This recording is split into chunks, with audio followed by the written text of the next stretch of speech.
मैं जब भी अपनी बीवी को उसके मायके छोड़ता था तो मेरी बीवी जो ड्रेस पहनती थी वैसा हूबहू ड्रेस मैं अपने पड़ोसी के छत पर देखता तो मुझे बहुत अजीब सा लगता था क्योंकि उसका मायका बहुत दूर था। तो ये ड्रेस एक दिन मुझे शक हुआ तो मैंने पड़ोसी के छत पर टंगे हुए ड्रेस को फाड़ा और अपने ससुराल बीवी को देखने गया। मेरे पहुंचने के बाद जैसे ही बीवी ने दरवाजा खोला मेरी तो जान ही निकल गई क्योंकि उसका ड्रेस तो जब मैं ऑफिस से थक कर घर पहुंचा उस समय मैंने रमा को तैयार खड़ा देखा। गुलाबी रंग का बहुत ही खूबसूरत ड्रेस पहना हुआ था। उसे देखते ही मेरी सारी थकान दूर हो गई। लेकिन जैसे ही उसने कहा कि उसे अपने मायके जाना है और वो इसलिए तैयार हुई है तो मेरा सारा मूड ऑफ हो गया। देखो रमा, तुम कल चली जाना, मैं आज बहुत थक गया हूँ। मैंने उसे टालने की कोशिश की लेकिन वो अपनी जिद पर अड़ी रही। नहीं अजय, मुझे माँ की बहुत याद आ रही है, प्लीज आप मुझे छोड़ के आ जाए। उसकी बात सुनकर मैंने हाँ कह दिया। हमारी शादी को अभी 1 महीना ही हुआ था और वो लगभग हर हफ्ते ही मायके जाया करती थी। फिर भी उसका दिल नहीं भरता था, लेकिन मैं क्या करता। मुझे रमा से बेइंतहा मोहब्बत जो हो गई थी, इसलिए उसकी किसी बात को टालना मुश्किल हो जाता था। मजबूरन मैंने उसे थोड़ा इंतजार करने को कहा और फ्रेश होकर उसे मायके पहुंचा के आ गया। उसने कहा था कि रात को मैं उसे लेने आ जाऊं। मैं जल्दी से वापस लौटा क्योंकि मैं बहुत थका हुआ था और आज मेरी तबीयत भी कुछ ठीक नहीं लग रही थी। लेकिन मैं रमा को इस बारे में नहीं कह पाया। मैंने जैसे ही अपने गेट के सामने अपनी कार रोकी तो अचानक मेरी नज़र मेरे पड़ोसी के घर के तरफ गई। तो मुझे आश्चर्य का बड़ा झटका लगा क्योंकि उसकी छत पर एक ड्रेस लटक रहा था और हूबहू वही ड्रेस मैंने अभी अभी रमा को पहने हुए देखा था। बिल्कुल वही रंग और वही प्रिंट। मैं काफी देर तक उसे देखता रहा। कैसा अजीब इत्तेफाक है, मैंने मन ही मन सोचा कि हो सकता है रमा और भाभी ने एक साथ ही शॉपिंग की हो, इसलिए एक जैसा एक एक ड्रेस खरीदा हो। मैं इन्हीं ख्यालों में खोया हुआ था और जैसे ही चौकीदार ने गेट खोला मैं कार अंदर ले गया।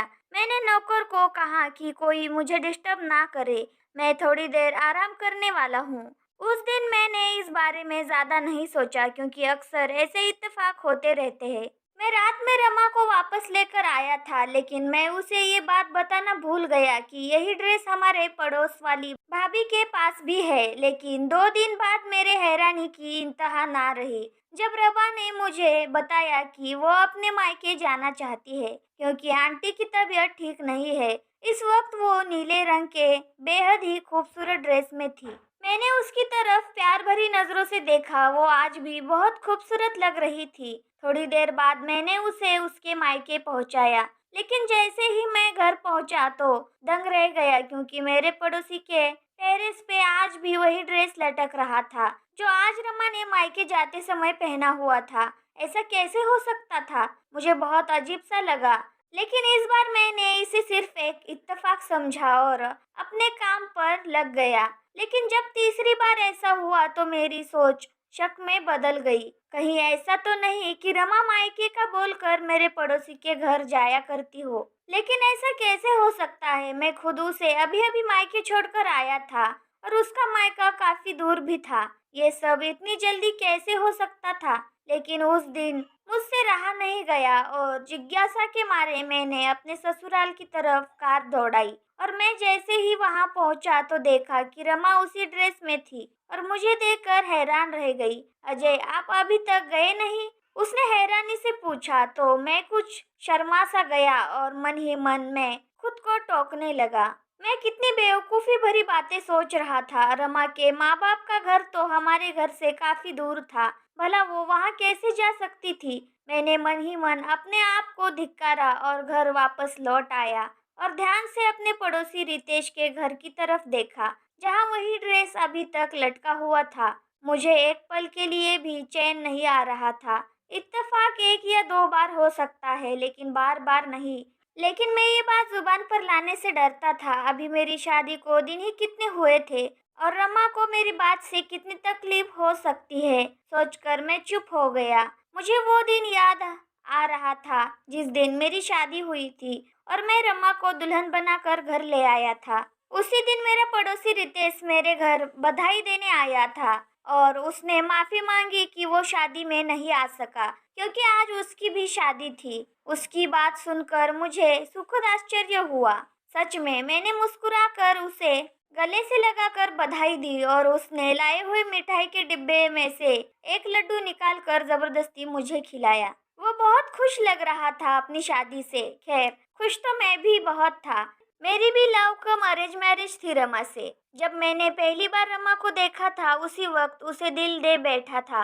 वो मेरी सेक्रेटरी से मिलने मेरे ऑफिस आई थी। वो मेरी सेक्रेटरी माया की दोस्त थी और उन दोनों को शॉपिंग के बाद एक साथ लंच पे जाना था, जिसके लिए माया ने मुझसे पहले ही छुट्टी ले ली थी। संयोग से उसी वक्त मुझे किसी काम से बाहर जाना था। जैसे ही मैं अपने केबिन से निकला तो सीधा रमा के ऊपर मेरी नजर पड़ी और फिर मैंने उसे देखा तो देखता ही रह गया। वो इस तरह मुझे अपनी ओर देखता पाकर थोड़ी देर के लिए असहज महसूस करने लगी और मैंने जल्दी से अपनी नजरों का रुख मोड़ दिया। मैं ना चाहते हुए भी वहां से निकल आया और जैसे ही मैंने पीछे मुड़कर देखा वो दोनों मेरे पीछे ही बातें करते हुए निकली थी। रमा माया के किसी बात पर खिलखिलाकर हंसी थी और उसके लंबे बाल हवा में लहराते हुए उसके चेहरे पर आ रहे थे, जिन्हें वो बार बार पीछे कर रही थी। मैंने मौका देखकर माया से कहा कि अगर वो चाहे तो मैं उन्हें लिफ्ट दे सकता हूँ क्योंकि मुझे भी उसी तरफ ही जाना है।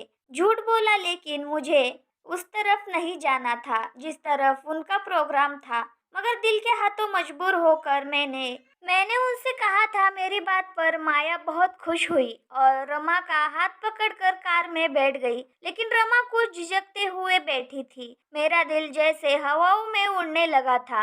बैक व्यू मिरर से मैं उसे ही देखे जा रहा था और मैंने उसी दिन ही फैसला कर लिया कि अपना जीवन साथी सिर्फ और सिर्फ रमा को ही बनाऊंगा। मैं उसकी मोहब्बत में इस तरह कैद हो चुका था कि मुझे सब्र भी ना हो सका और 2 दिन बाद ही मैंने माया से सब कुछ कह दिया।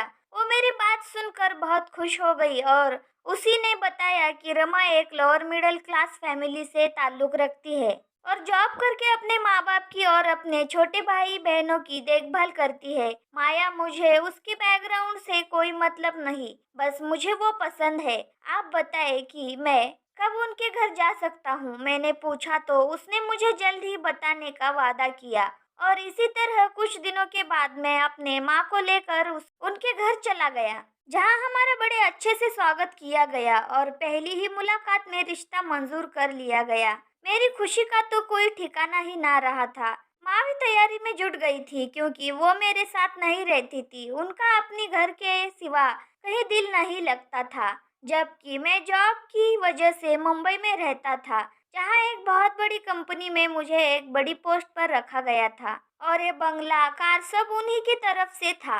मुझे बहुत अच्छा पैकेज दिया जाता था और बोनस वगैरह भी मिलता था और अगर कभी देश से बाहर जाना होता था तो कंपनी और ज्यादा पैसा देती थी। मैं अपनी जॉब और लाइफस्टाइल से बहुत संतुष्ट था और जब से रमा मेरी जिंदगी में आई थी तब से तो लगता था कोई कमी नहीं थी जिंदगी में। मैं हर वक्त भगवान का शुक्रिया अदा करता था। रमा भी मेरा बहुत ख्याल रखा करती थी और वो हर तरह से एक बेहतरीन लाइफ पार्टनर साबित हुई थी। लेकिन जब से ये ड्रेस वाला सिलसिला शुरू हो गया था, मेरी तो रातों की नींद हराम हो गई थी। अब तो मैं रमा से बात भी नहीं कर पाता था।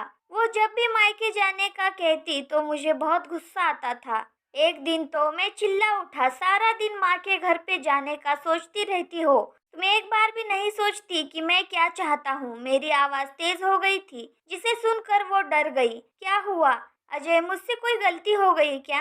वो अचानक से रोने लगी और उसके खूबसूरत चेहरे पर डर के निशान थे, जैसे उसने कोई भूत देख लिया हो। मेरा दिल उसे इस तरह देखकर पिघल गया और मैंने अपने इस रवैये के लिए उससे माफी मांगी और कुछ ही देर बाद मैं उसे मायके छोड़ के आ गया। लेकिन लौटते समय वही ड्रेस मुझे रितेश के घर पर लटकता हुआ दिखाई दिया। मुझे डर लगने लगा था। मैंने अपने कनपट्टियों को दबाना शुरू कर दिया था। ऐसे लग रहा था जैसे कोई मेरे सिर पर हथौड़े बरसा रहा हो।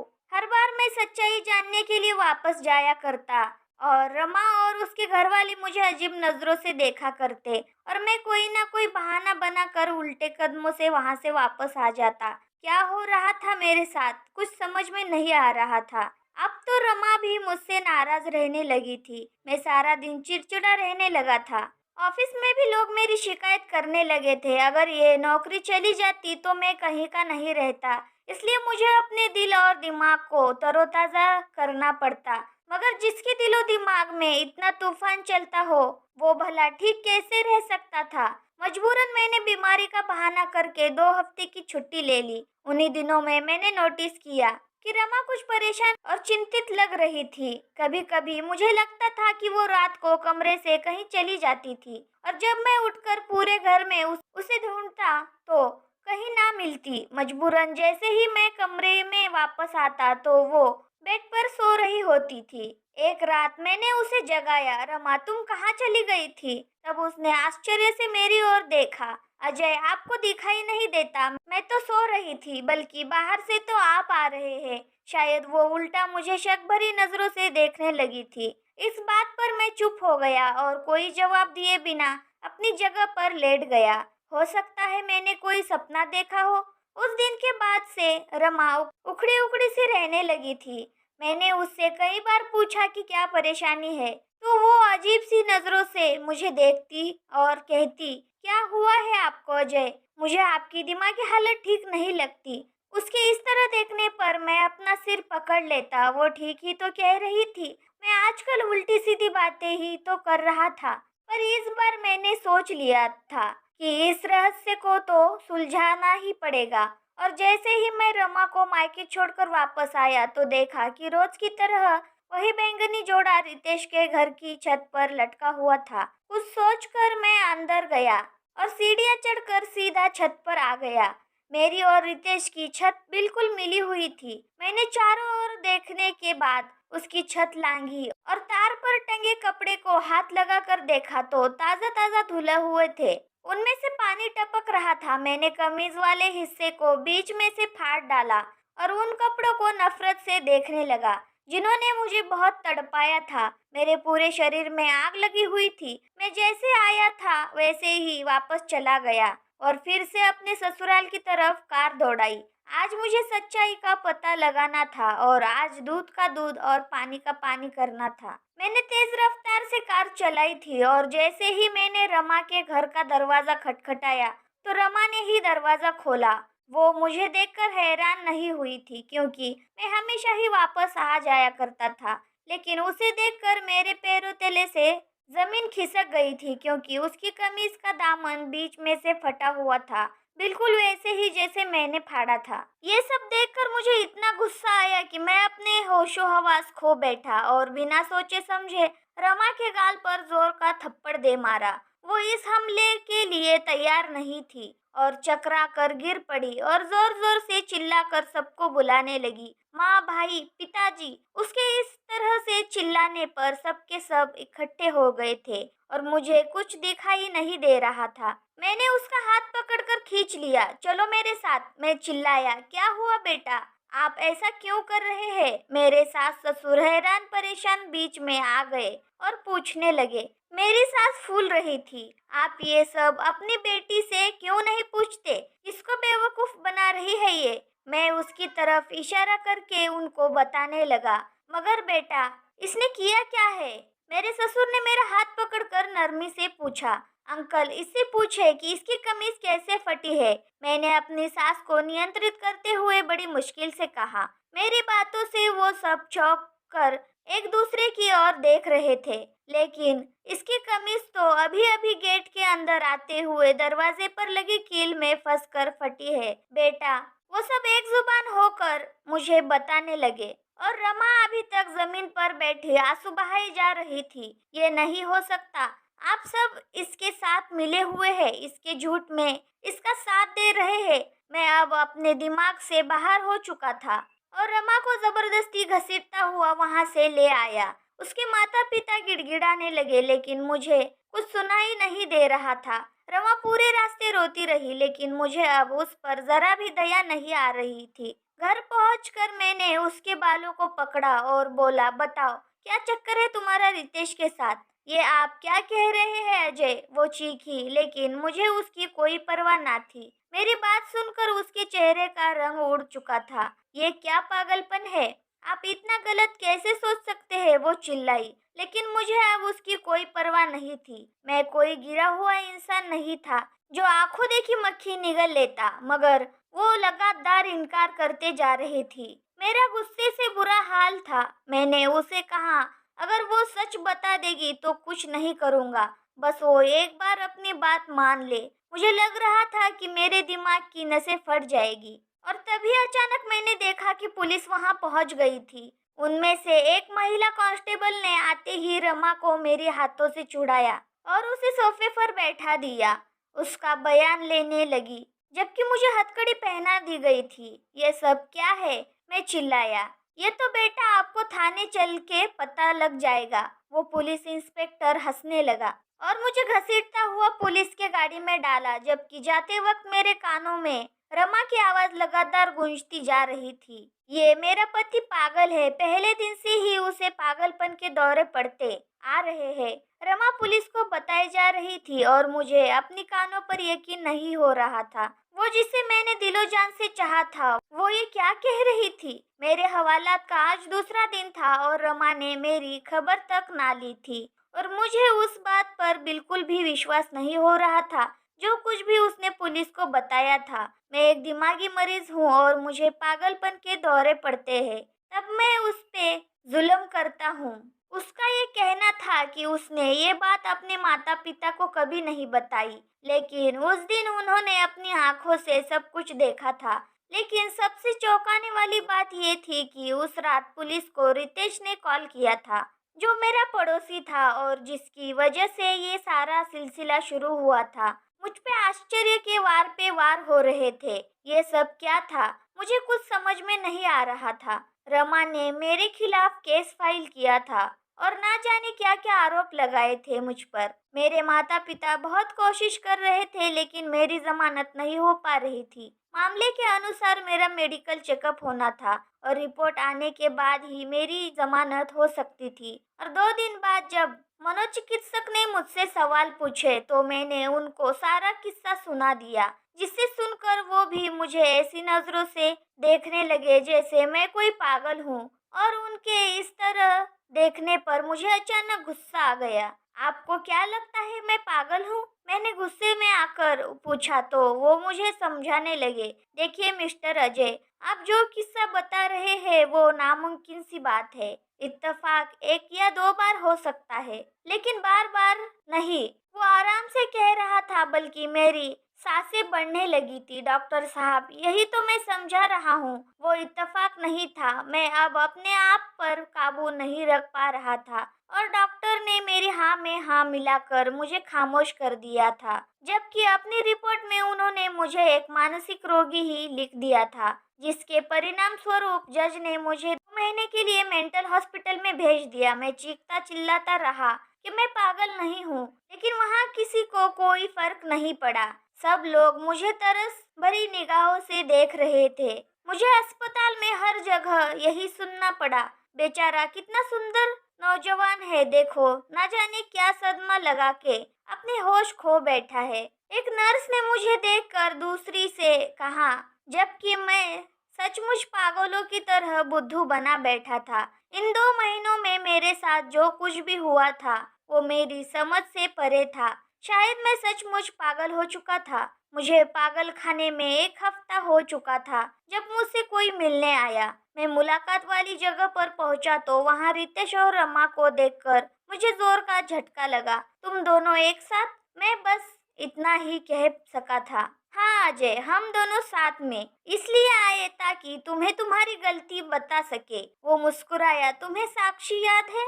अचानक उसने पूछा। कौन साक्षी? मैंने आश्चर्य से कहा। हाँ, तुम्हें कैसे याद होगी भला, क्योंकि तुमने कॉलेज से लेकर यूनिवर्सिटी तक ना जाने कितनी लड़कियों को इश्क के जाल में फंसाया होगा, जिनमें एक लड़की साक्षी भी थी, जो कि मेरी छोटी बहन थी। और वो दूसरी लड़कियों से बहुत अलग थी, बहुत नरम दिल की थी। वो तुम्हारे टाइम पास को सच्ची मोहब्बत समझ बैठी थी और तुमने उससे शादी करने से इनकार कर दिया कि तुम उसे अपना सिर्फ दोस्त समझते थे और कुछ नहीं। तब उस मासूम लड़की ने छत से कूदकर अपनी जान लेने की कोशिश की थी, जिसमें वो बच तो गई लेकिन हमेशा हमेशा के लिए अपाहिज हो गई और अब तक वो सिर्फ दवाइयों के सहारे ही जिंदा है। मैं जब भी अपनी बहन को इस हालत में देखता था तब मुझे उस आदमी से सख्त नफरत महसूस होती थी। फिर एक दिन मुझे साक्षी की डायरी मिल गई जिसमें उसने तुम्हारे बारे में सब कुछ लिखा था और उसी दिन मैंने तुमसे बदला लेने का फैसला किया। मैं तुम्हें बर्बाद कर देना चाहता था। सबसे पहले तो मैंने तुम्हारे घर के बगल में घर खरीद लिया। रमा जो मेरे ही ऑफिस में काम किया करती थी, इसकी छोटी सी जॉब थी। बड़ी मुश्किल से इसके घर का खर्चा चलता था, लेकिन ये बहुत खूबसूरत थी, इसलिए मैंने रमा को एक बड़ी रकम के बदले में ये सब नाटक करने को कहा था। और मेरी खुशी का ठिकाना ना रहा था जब तुमने रमा को पहले ही नजर में पसंद कर लिया था। मुझे पता था कि तुम रमा जैसी खूबसूरत लड़की को कभी इग्नोर नहीं कर सकते और तुमने रमा से शादी कर ली। फिर मैंने जो प्लान बनाया था उसको अंजाम देना शुरू कर दिया। पहले तो तुमने कई दिन तक मेरे घर की तरफ नहीं देखा, मगर एक दिन तुम्हारी भटकती हुई नजर मेरे छत पर पड़ ही गई, जो कि तुम्हारी बर्बादी का कारण बनी। और यही नहीं, मैंने रमा को कुछ ऐसी दवाइयां भी दी थी जिससे तुम अपना होश खो बैठो और तुम्हें गुस्सा आता रहे ताकि हर कोई तुमको पागल समझे। ये सब बताते हुए वो बहुत खुश लग रहा था। उसके होठों पर उपहास भरी हंसी थी जबकि रमा खामोश खड़ी थी। मुझे धीरे धीरे सब कुछ याद आने लगा था। अब गुस्सा नहीं आया करता था क्योंकि मैं एक नर्म स्वभाव का बंदा था और ये सब रितेश की दी हुई दवाइयों का चमत्कार था, जबकि यहाँ मुझे शांत रहने की दवाई दी जाती थी। अब मुझे पागलपन के दौरे नहीं पड़ते थे और आज भी मैं पूरी होशो हवास में था। मैंने बड़ी मुश्किल से अपना मुंह खोला और बोला, साक्षी के साथ जो हुआ उसका मुझे बहुत अफसोस है, लेकिन तुमने बहुत बड़ी भूल कर दी। साक्षी और मैं क्लासमेट थे, लेकिन साक्षी जिस अजय को चाहती थी वो हमसे सीनियर था। मेरी तो साक्षी से कभी हाय हेलो भी नहीं हुई थी। वो हर वक्त फाइनल ईयर के अजय के साथ दिखाई देती थी, जो एक अमीर बाप की बिगड़ी हुई औलाद था और हर रोज एक नई लड़की को फंसाता था। मुझे कुछ पता नहीं था कि साक्षी ने यूनिवर्सिटी आना क्यों बंद कर दिया था। मुझे बस अपनी पढ़ाई से मतलब था और जब तुमने साक्षी की डायरी में अजय नाम लिखा देखा, तब बदकिस्मती से उसके क्लास में जो अजय था वो मैं था। तुमने बस उसके क्लास में देख के मुझे समझ लिया कि मैं ही वो अजय हूँ और आ गए मेरी जिंदगी बर्बाद करने। कम से कम एक बार किसी से पूछ तो लेते कि साक्षी के साथ कौन होता था। सदमे और दर्द से मेरा बुरा हाल था। मुझे उस गुनाह की सजा मिली थी जो मैंने किया ही नहीं था। मेरी कहानी सुनकर रितेश और रमा सदमे में आ चुके थे। उन दोनों के चेहरे देखने लायक थे, जबकि मैं संतुष्ट था कि मैंने कोई गुनाह नहीं किया था। उस दिन तो वो दोनों चले गए और 2 दिन बाद ही मुझे छोड़ दिया गया। रितेश और रमा ने अपना गुनाह कबूल कर लिया था। जब मुझे पता चला तो मैंने जल्दी से अपने वकील से बात की और उन दोनों को माफ कर दिया। मैं जानता था उन्होंने अपराध किया था, लेकिन रमा ने गरीबी से तंग आकर ये ऑफर कबूल किया था। वो अपने बीमार पिता की दवाइयाँ और घर का खर्चा पूरा नहीं कर पा रही थी और रितेश ने बदले की आग में ये सब किया था। मैं अपने घर वापस लौट चुका था, लेकिन मैं चौंक गया जब वहाँ मैंने रमा को मेरा इंतजार करते पाया। रमा, तुम यहाँ? हाँ अजय, मैं आपकी गुनहगार हूँ, मुझे माफ कर दो। और अगर तुम्हारे दिल में मेरे लिए थोड़ी सी भी जगह है तो मुझे अपने जीवन से मत निकाल देना। मुझे आपसे मोहब्बत हो गई है। अजय, आप जैसा इंसान मैंने आज तक मेरी जिंदगी में कभी नहीं देखा। मैं आपको बिल्कुल खोना नहीं चाहती। वो सिसकते हुए मेरे कदमों में गिर गई थी। उसका पूरा शरीर कांप रहा था। मैं उससे नफरत करने की लाख कोशिश करता, लेकिन ये दिल उसके एक आंसू से ही पिघल चुका था। वो अब भी मेरी महबूबा थी। मैंने उसके कंधों को पकड़कर उसे उठाया और उसके आंसू पोंछे। रमा, अगर तुम वाकई अपनी किए पे शर्मिंदा हो तो मैं तुम्हें माफ करता हूँ, मगर ये बात याद रखना कि मैं भी एक इंसान हूँ, शायद बार बार माफ ना कर सकूँ। मेरी बातों पर वो फूट फूट कर रोने लगी और मैंने दिल में ये सोचा कि ये पछतावे के आंसू है। इसका मतलब है कि रमा को सच में मुझसे मोहब्बत हो गई थी। मैंने भगवान का शुक्रिया अदा किया जिनसे मुझे मेरा मान और सम्मान वापस दिला दिया था, वरना एक गलतफहमी के आधार पर मेरी पूरी जिंदगी तबाह होने जा रही थी। इसलिए बड़े बुजुर्ग कहते हैं कि कोई भी कार्य सोच समझ कर लेना चाहिए। तो दोस्तों, अगर आपको ये वीडियो पसंद आई हो तो वीडियो को लाइक और चैनल को सब्सक्राइब कर दीजिए और शेयर भी कर दीजिए। अगर आप ऐसी ही अच्छी अच्छी कहानियाँ सुनना चाहते हैं तो अपने चैनल को सब्सक्राइब कर दीजिए। शुक्रिया।